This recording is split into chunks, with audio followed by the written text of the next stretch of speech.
Hey, this is Walt with Raybuck Auto Body Parts, and today we have a new project. This is a 1967 Chevy pickup that we just see it's still on the trailer. We just got it today. This is a truck that I've been looking for quite a while. I spent a lot of time looking for them. Specifically, I was looking for a 67 C10 short bed. But I quickly found out in this part of the country, or in northeastern part of the country, they are almost impossible to find, and if you can find one, they're very expensive. Went to look at several trucks, drove basically a whole day to go look at them, only to find out that they were pretty rusted out. So this is the truck I ended up buying. Coincidentally, it was 5 minutes from my house, but this truck is not necessarily what I was looking for. I was looking for a short bed 2-wheel drive truck. This truck is a long bed 4-wheel drive truck, but it's a really nice truck. A lot of surface rust and a lot of patina, which is what I was looking for, but it doesn't have any rot. It's not rusted through.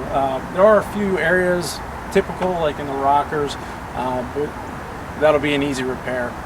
The original plan was to get this truck. I wanted the body to look the way it does. I really wanted something that was all original patina. I didn't want to have to paint it or do anything like that.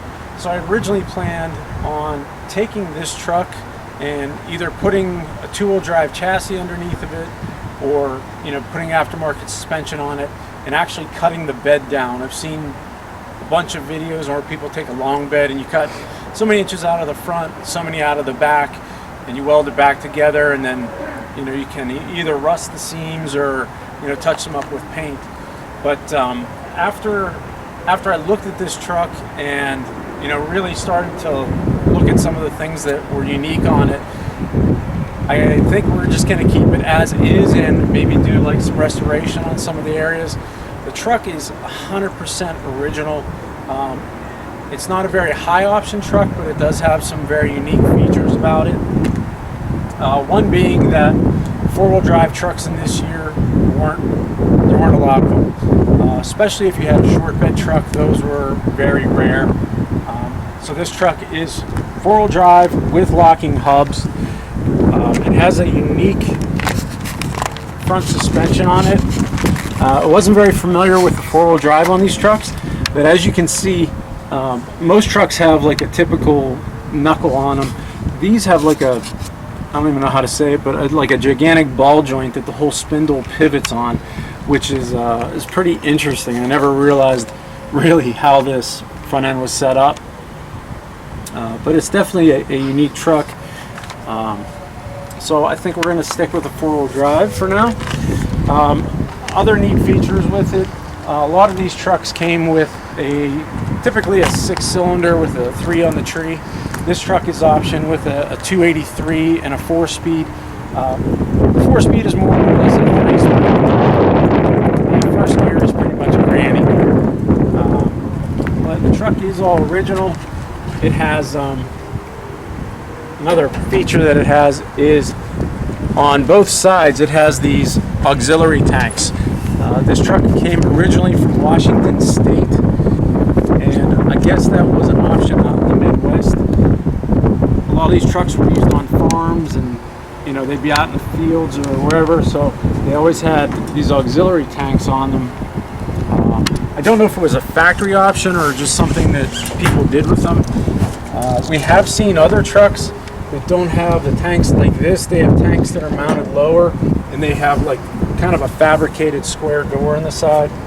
I had always wondered what those were, but apparently that's what that is.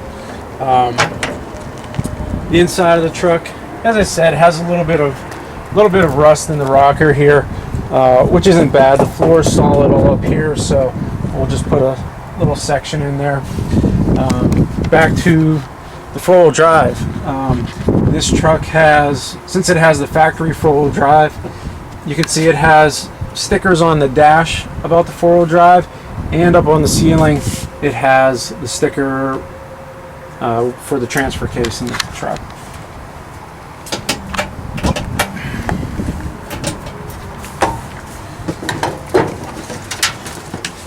Inside we have all original paperwork. This is the factory instructions on how to operate the hubs and clean and repair the hubs.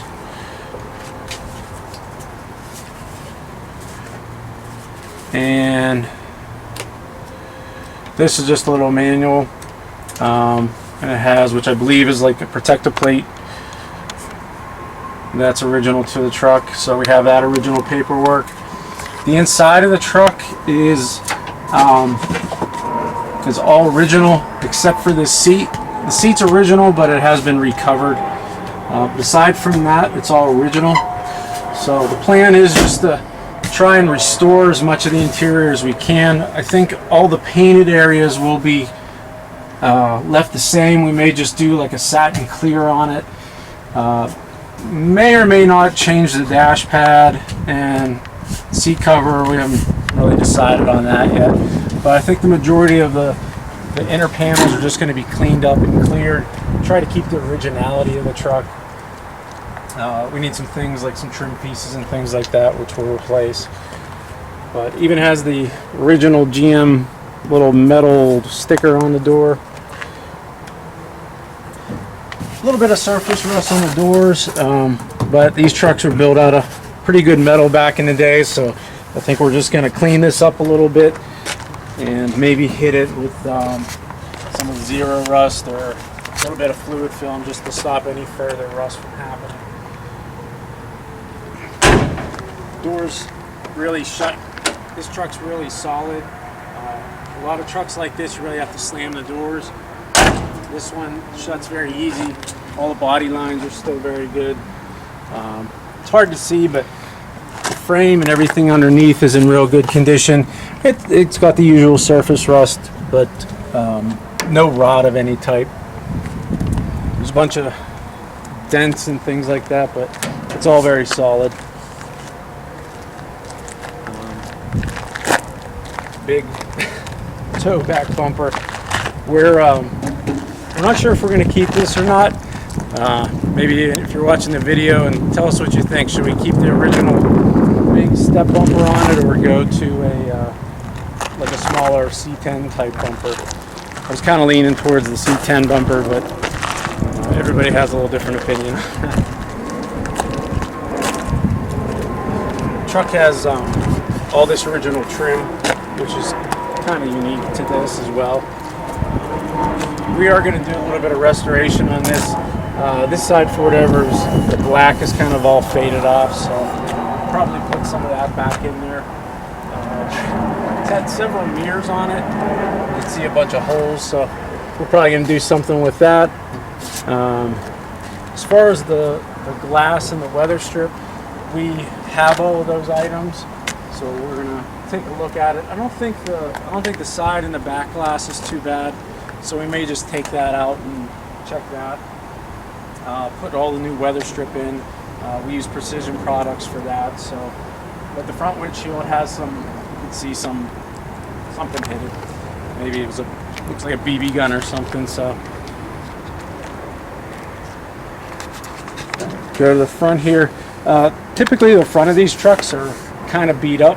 You can see the bumper is very beat up, but the grill and everything's still nice. So that was a plus. Take you inside, look at the engine.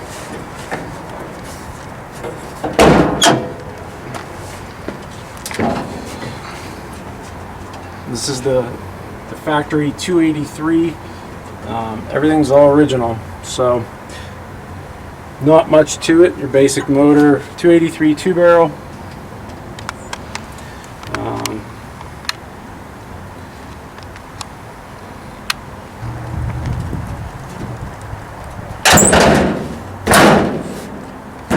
All right, so that is our truck, and tell us what you think about it. We think it's really cool.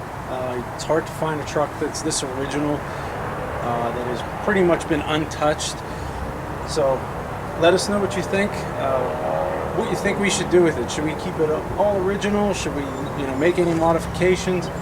Please comment, subscribe, and see you later.